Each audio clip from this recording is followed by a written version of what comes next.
You're listening to The Postscript, a podcast by the King's Church. This show was created as an extension of our Sunday service, offering additional insights and reflections from our current sermon series. We're glad you're here as we dive deeper into the scriptures together.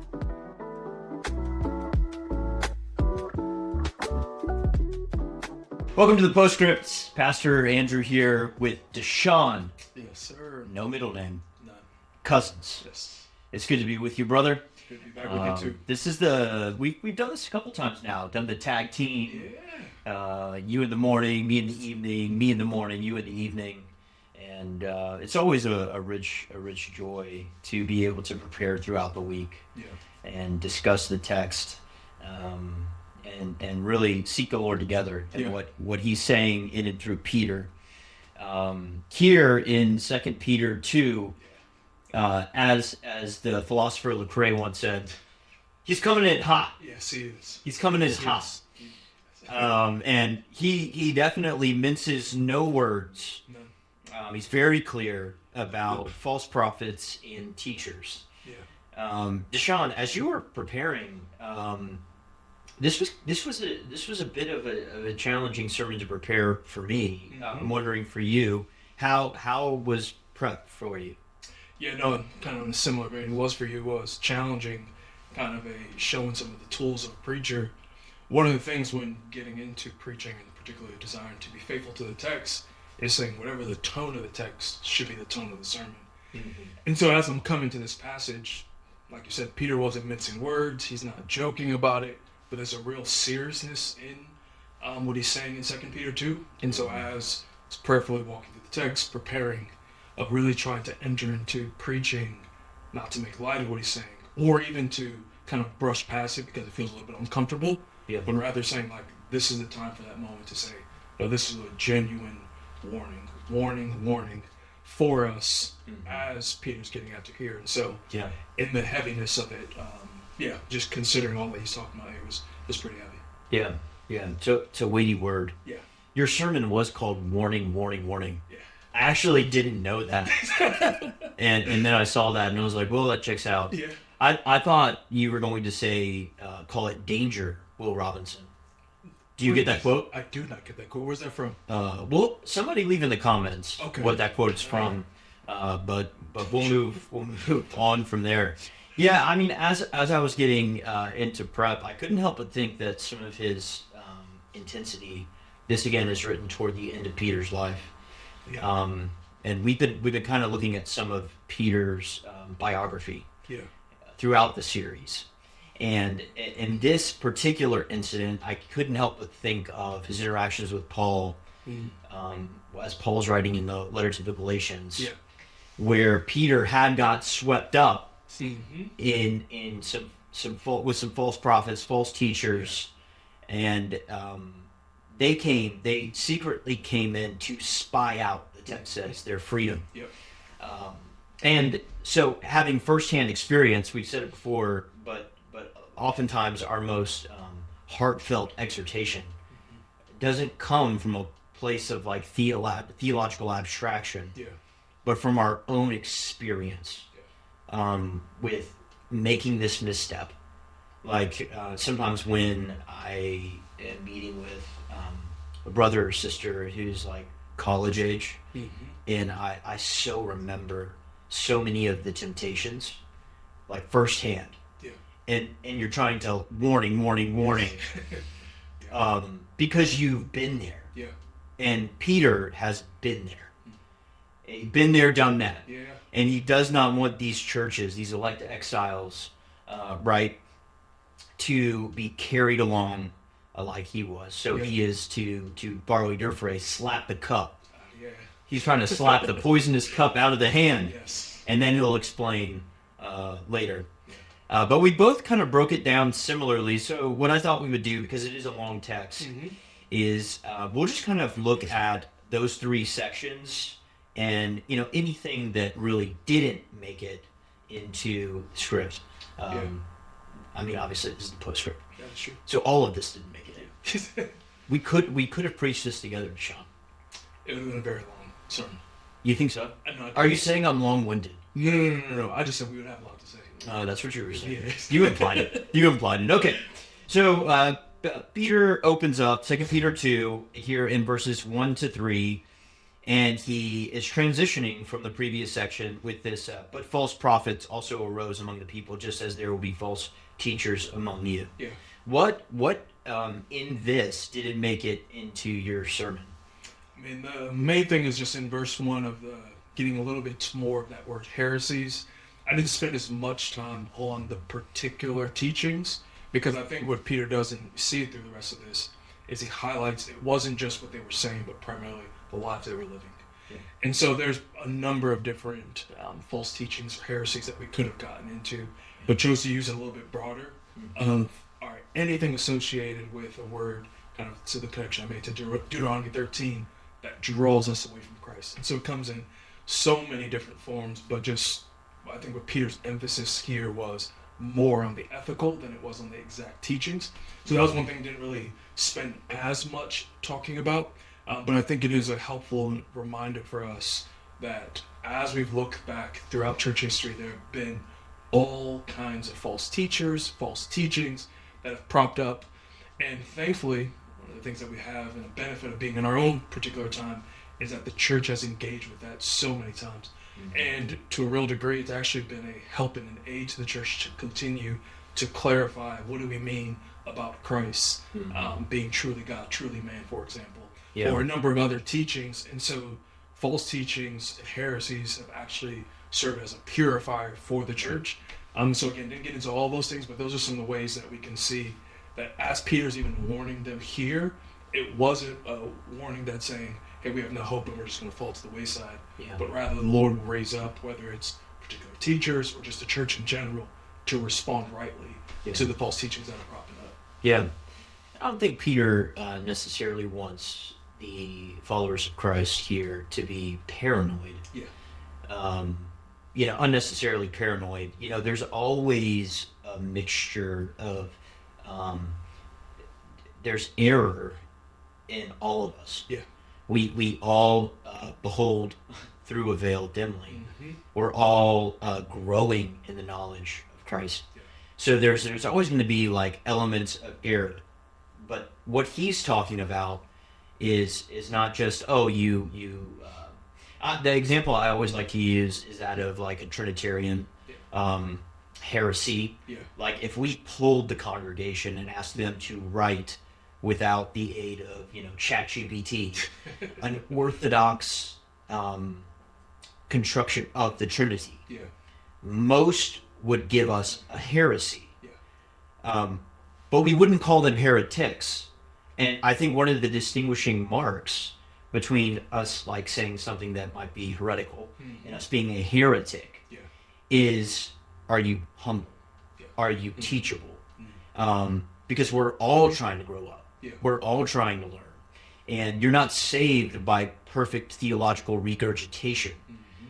You're saved by grace alone. And so, but with that grace alone comes a humility to say, I don't know. Which is different from the heretics that are being described here. That is exactly the point. That's exactly the point, because, and he goes further down where he talks about their arrogance and ignorance. And so generally, when you look even back throughout church history, it wasn't, like you said, just a missing of the mark, but it was rather when the mark was clearly defined of, hey, this is orthodoxy, this is in step with the scriptures, and they're saying, I hear that, and I deny that. And I think that would be where the issue would come, is if somebody is presenting that Christ is the only way, and he's like, I understand exactly what you're saying, but I don't believe that. That would be when we fall more into that heretic side of things. Yeah, that's right. And it's always a two-sided thing. Like orthodoxy always leads to orthopraxy. There is no disjunction between what you really believe and how you live, which is why we cry out all the time, I believe, help my unbelief. If we really believed right now at the recording of this podcast that there was a fire in the building, we're gonna get out of here. We're gonna get out of here. I'm gonna gather the children up. I'm gonna, grab Brandon, put him on my shoulder, and we're gonna get out of here. But if we're like, there's no fire, although we can smell the smoke. Like that's kind of what Peter's doing. He's saying, they're saying there is no judgment, there is no accountability. They're living this way. They're living out what they really believe. You can see it, and don't fall prey to it, right? Don't fall prey to it, because their condemnation from long ago is not idle, and their destruction is not asleep. One illustration that I was going to use to bridge, but I didn't, is the three little pigs. Let me hear where you're going with this one. The three little pigs. How you put that together? Yeah. So imagine for a moment. I hope you know the story of the three little pigs. I do know this. It's like a very common story. Imagine that all of the pigs built their constructions hundreds of years apart. And then imagine the third pig is laying these bricks, this firm foundation, and people are just ridiculing him. Like, why are you doing that? Why are you doing that? Unless you have the context of the previous two stories, you don't know a wolf is coming. But that pig, uncovered in the pig literature, that there had been two other judgments that had come. The wolves had come, and they had just completely destroyed the house. And so he's building in a way that's informed by history, knowing that could very well happen again. And so he's building in a very particular way to make sure that he has a firm foundation, right? And I think in a lot of ways that's what Peter is doing here. He's giving us these case studies, three little pigs, so to speak. He's giving us these case studies that are actually opening our eyes to, this has always been how the Lord has judged the wicked and preserved the righteous throughout the entire Bible. Amen. And it will, therefore, because it's historical and because the Lord has promised it, it will happen again. And Paul even using it, I think it's in 1 Corinthians, where he says explicitly of these events that happened, particularly with Exodus, was meant to be an instruction to us. And so it's always a reminder that we will learn from what has come before, particularly looking at the scriptures and seeing how God has acted, how he has engaged with his people, how he's both judged and saved. And it does instruct us then how he will then do these things in the future, which is what Peter's doing right here for us. Yeah, he's walking us through these case studies, and they're all intentionally. The chain that I was seeing was, he begins in heaven, then he goes to the earth, the fullness of the earth, and then he's almost going to the microcosm of Sodom and Gomorrah. And therefore he's kind of begging the question, so what do you think he will do at the local level? In your own midst. That do you think that the Lord is slack? Do you think the Lord has fallen asleep? No, he is not. He begins with the angels when they sinned, cast them into Tartarus or hell, committed them to chains of gloomy darkness to be kept until the judgment. There are a variety of interpretations of that text. Ian's done good work on this subject in the previous sermon that we did back in 1 Peter. So I encourage you to go listen to that postscript and to go listen to that sermon if you have questions there. But one thing's clear, that even the most glorious of beings, when they rebel, they will be judged. And they will be judged, and they will be salvation is not on the table for them. They are cast into, it says, chains into Tartarus, and they have chains of gloomy darkness, and they will be kept until the judgment. Even I know we're not there yet, but I'm connected to, we're already talking about the angels, because one of the things that Peter speaks of here is that they blaspheme. He says the language of the glorious ones, which I believe he's referring to the angels. I didn't get into this, but in Jude, it actually tells us what that scene is, where Michael himself, it says instead of him being the one who rebukes him, he says the Lord rebuke you, because he himself wouldn't say a blasphemous judgment upon someone else, particularly an angel.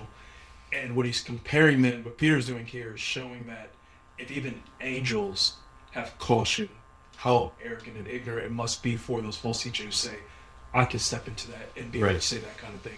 Right. And so I think Peter's just getting at it more and more of just how bloated their ego is to even step into something like that angels wouldn't dare themselves do. Yeah. So just highlighting that on the particular topic of the angels. Yeah.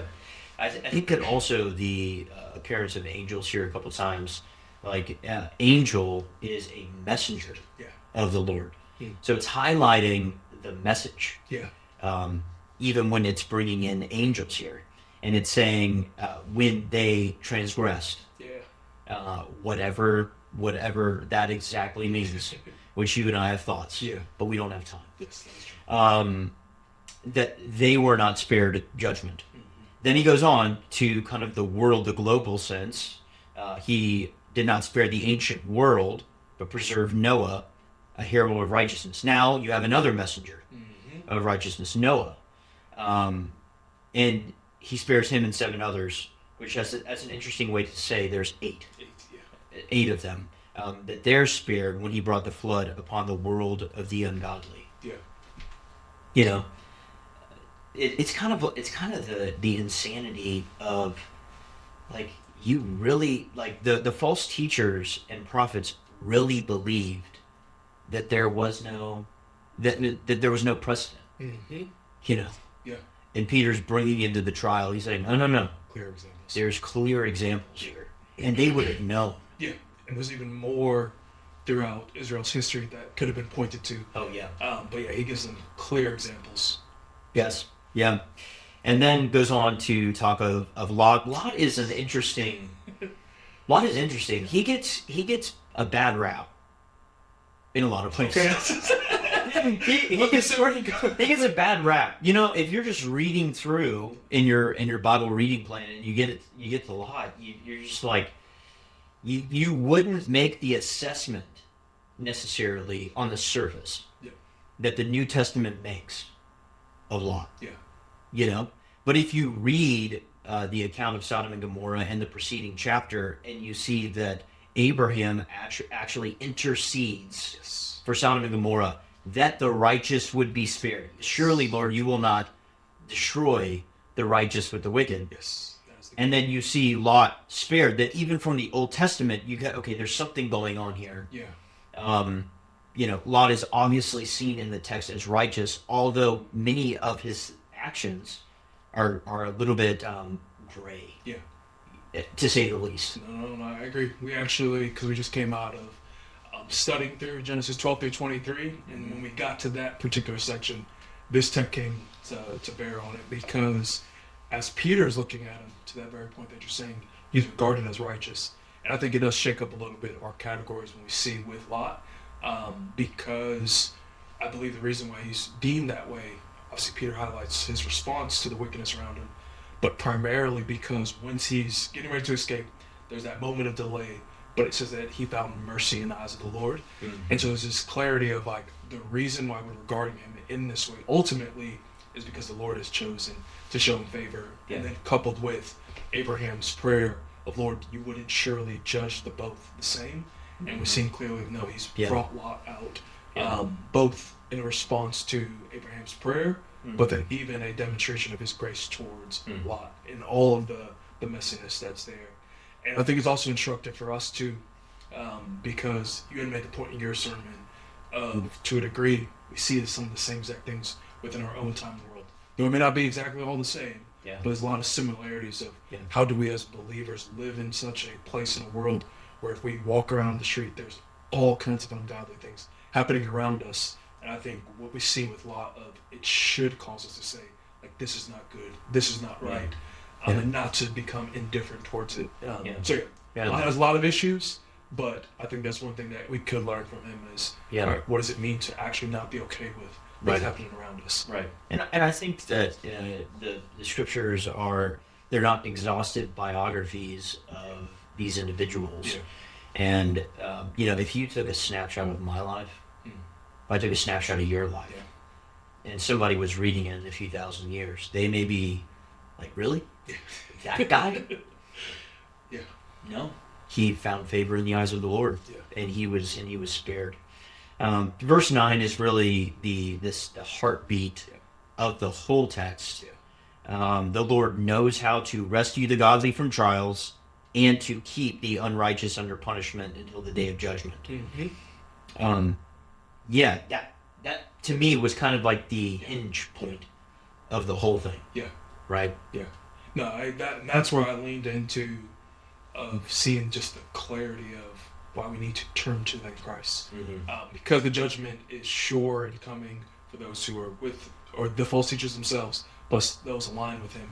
But there's also a clear, God has saved his people over and over and over again. Therefore, turn to Christ. It is such a clear, like you said, depiction of the judgment that is to come, but also the salvation that is sure. Yeah. And so you see that right there in that verse 9, that basically helps in the warning that is being put forth for them of don't go this way because there's destruction, but also the encouragement to turn to Christ because the Lord is the one who's still able to save even amidst the judgment that's coming. And many different examples that we see here, but also throughout Israel's history. Yeah, that's right. That's right. And there's an invitation, which we both kind of highlighted. There's an invitation in the midst of the warning. Yeah. You know, the warning is there so that you might actually hear it, respond, and turn. Yeah. The wise man heeds exhortation. The fool only learns through consequence. Yeah. And on that front, I mean, even as we think about texts like this, in the warning text, there could be well, why is Peter so hard about this, or whatever it may be? But actually, the much worse thing would have been, he said nothing. He said, I'm just going to leave them in their sins, leave them to their spirit, let them figure it out by themselves. But rather, the Lord is gracious to give us so many warnings. And there's ones that are very clear like this, but then just the reality of us continuing to breathe, continuing to have another day, means that there's opportunity to turn and repent. And so in that, there's a very graciousness to actually say something versus the reverse of just saying, I'm not going to say things, let them go on their own. And that's a much more scarier place to be. It's Right. where there is no warning, there is no conviction, and you're just sucking your own sins. Yeah. There really is a progression in the text of Romans 1, where again and again and again, Pharaoh in Exodus, and then in the early chapters of Exodus is another case study of these people who reject and reject and reject, and then Romans 1 would tell us that then the Lord is getting over. Yeah. Okay, what do you want? Yeah. And he gives them over to their wants. Yeah. And the destruction that follows downstream from that. It's sobering. Yeah. It's a very sobering reality. So then in verse 10, kind of down through the end of the chapter, you could really have broken down this whole text into kind of the three movements of all false teaching, which came to my mind after I preached. But really, in the first section, you've got a distortion of the word. In the second, you have a denial of the judgment. Yeah. And then in the third, you have really a invitation to licentiousness, a doubting of the goodness of God. Yeah. Because if you think God is withholding, you'll take matters and behaviors and actions into your own wants, desires, and cravings, right? Which is really where he turns next. The other pattern that I didn't get into, but I think about all the time, is this is so much how the Lord, the Lord is a good father, and so follow this anecdote for a second. Melissa? The Lord, well, let's take it down to the earthly level. That might be easier to inhabit for our imaginations. Okay. When I was a teenager, late teen, my father and mother occasionally would go out of town. Okay, they would give me instruction on what I ought to do while they were out of town. Say they're going out of town for the weekend. Okay, and then they would tell me when they were returning. I know the story. And as soon as they walked out the door and I made my way to the end of the cul-de-sac, looked down the street and saw the car around the corner, I was like, oh my, it's time. And I would get as many friends over as I possibly could, and we would have a good time. Now imagine, and I knew when they were returning. And so I knew, okay, Got time to get it together. we got time to get it together. Yeah. But imagine they told me we could be home at any moment. That changes things. That changes things. This is so how the Lord works with us. Like I think of the garden. He gives them instruction. He places them in the garden, and then he's like, "I'll be back." Yeah. Steps away. Serpent comes in, whispers the lie, and when he returns, where are you? Yeah. What happened? Yeah. You know. What comes to my mind also is Jesus actually gives a parable with this very same analogy. Yeah. Of like when it comes to essentially to establish accounts, it's fool, you built up the barns, you got your wealth, you stored it all up. Yeah. But today your soul's required. And That's so right. it's like, That's right. it's just that clear. Yeah. Yeah, and there is pretty strong language used of them. They're described beastly in their cravings and their desires. I looked at their arrogance, kind of their appetites, and then their avarice, which is a great word to bring back. But in their arrogance, they are not full of fear and trembling before the Lord, and humble submission to the Lord. They're instead, taking the name Lord onto themselves and pronouncing these judgments. How would you coming towards the end of it? How'd you deal with? 'Cause I know we didn't get into it a ton. Just some of that that's happened in verses 20 through the end. How'd you kind of deal with some of that? Yeah. What's clear here is that they were in the church. In this, it says that they were feasting with them. Which is the Lord's Supper. Many commentators agree that that's talking about them coming to the table of the Lord's Supper. Which Paul would have strong words about in Corinthians. If you're coming in an improper way, you're drinking judgment into yourself. But they're a part of the fellowship. And Peter has really strong words. Jesus also has really strong words. When he goes on to say in verse 21, "For it would have been better for them to have never known the way of righteousness than after knowing it, to turn back from the holy commandment delivered to them." It's the person who sweeps the house, puts it in order, and then cast out the demon. All those things happen, and then 6 more worse than before enter in. It's like you coming to the cross of Christ and then saying no, that's not sufficient. I got some other things that I need to do. Some other examples that popped to my mind is in, I think it's Mark 4, where Jesus gives the parable of the soils, and so there's these different responses to the planting of seed, the proclamation of the word, but each of them in different ways, except for the fourth one, they fall away for a different reason. Some spring up quickly, some are choked out, some over time. Jesus gives those clear of the cares of this world is what led them astray. But the one that bears fruit over time is the one that was in good soil. So whether it's that, Hebrews 10 and 6 have some examples of this, but there's over and over these examples of in due time that it will be demonstrated truly what soil was of that soul. And so in this, I think the encouragement for us and even the examination is like these twin doctrines of the perseverance of the saints, but also the preservation of the Lord, that he preserves us. And so it's not just saying, all right, Jesus gets you started, and then you walk this out on your own, and hopefully you make it to the end. But rather, his preservation of us will help us and keep us and make us persevere to the end. And so we find great comfort as we realize that all of us would be led astray if we're left to our own devices. But our confidence is, Lord, it's not upon me. It can't be upon me to get me to the end. But rather, as the word tells us very clearly, that the work that he has begun, he will bring to completion. And so it's by faith we trust that what the Lord has started in us, he will bring to the end.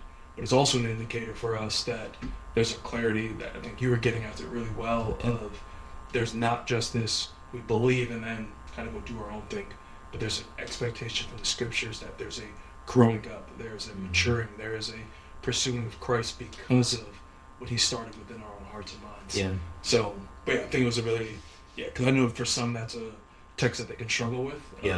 Well, can I lose my salvation? Is this a mess up here? If I've done this? But just showing like what Peter's getting at. There's a warning, but there's also a reminder that it's the Lord ultimately who saves. And this is the 2 Peter 2 isn't a call. It isn't a Craigslist ad for heresy hunters. There's a difference between wheat and tares. Yeah. They're almost indistinguishable, and we're not told to sort that out. Yeah. But by contrast, there is a difference between sheep and wolves. And what Peter's really describing here is a wolf. Yeah. It's clear. Yeah. It looks like a wolf, barks like a wolf, bites like a wolf, devours like a wolf. And so the best response to a text like this is for anyone listening, for us, like, fix your eyes on Jesus. Yes. Delight in Jesus. Know the shepherd's voice. Know the true prophet's voice. And so that you can distinguish and have the wisdom you need to distinguish between the false and the true. Which is really a wonderful thing. The entangled language that's used took me to Hebrews 12 in my mind. Let us throw off the sin that so easily entangles. It only ever leads to death. It will not satisfy. The sin that we cling to really is a waterless spring and a mist driven by a storm. Over promises, under delivers. And that stirring, maybe even this weekend as we're preaching it, as it's being heard, that stirring in your own soul of the sin that you still keep around. That's heavy, and it's forcing you to run to Jesus. Or you can try to take care of it yourself. And you can try to just like bear and grit it, or just let it consume you. But the answer is delight in Christ. Run to Jesus. He is gracious. He is gracious to you. Verse 22 is a great proverb. Actually, I read an entire proverb this morning with kids. Proverbs 11. And I was like, this is the sermon we just preached. So much of this entire text is Proverbs. Like, pursue wisdom. Know right, know wrong. Know it clearly. Know the way of righteousness, as the text says. But what the true proverb says in verse 22, that the dog returns to its own vomit, the sow after washing herself returns to wallow in the mire. And don't turn back. No.